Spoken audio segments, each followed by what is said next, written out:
और सबसे पहले हम आपको लेकर चलते हैं सबसे हाई प्रोफाइल सीट कन्नौज, जहां सुब्रत पाठक ने हमारे संवाददाता से खास बातचीत की है।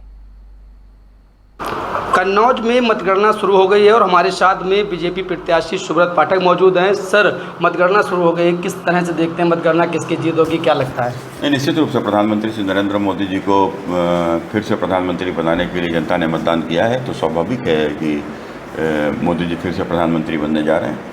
आपके सामने विपक्ष में समाजवादी पार्टी के मुखिया अखिलेश यादव है, मतगणना भी चल रही है, ऐसे में क्या लगता है, किस तरह से देखते नजर?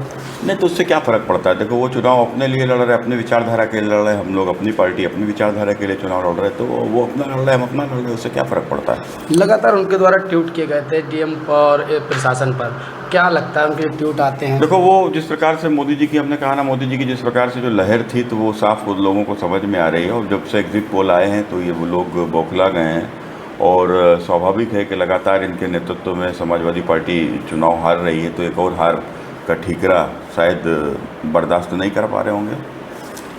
अब मतगणना आज समाप्त हो जाएगी, इसके बाद जो नतीजे आएंगे उससे कितना उत्साह आपको देखने को मिलेगा? नहीं, देखो, हम लोग जब काम करते हैं तो स्वाभाविक है, जब काम करते हैं तो रिजल्ट मिलता ही मिलता है।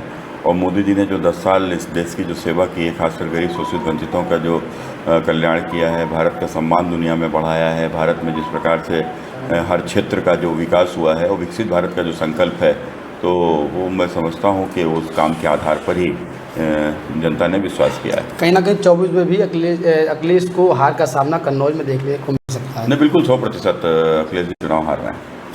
हमारे साथ बीजेपी सांसद सुब्रत पाठक मौजूद थे। कहीं ना कहीं उनका साफ तौर से कहना है कि विपक्ष में जो भी प्रत्याशी चुनाव लड़ रहे हैं वह कहीं ना कहीं हार का भी सामना देख सकते हैं। कन्नौज से जीएमडी न्यूज़ के लिए शिवम सैनी।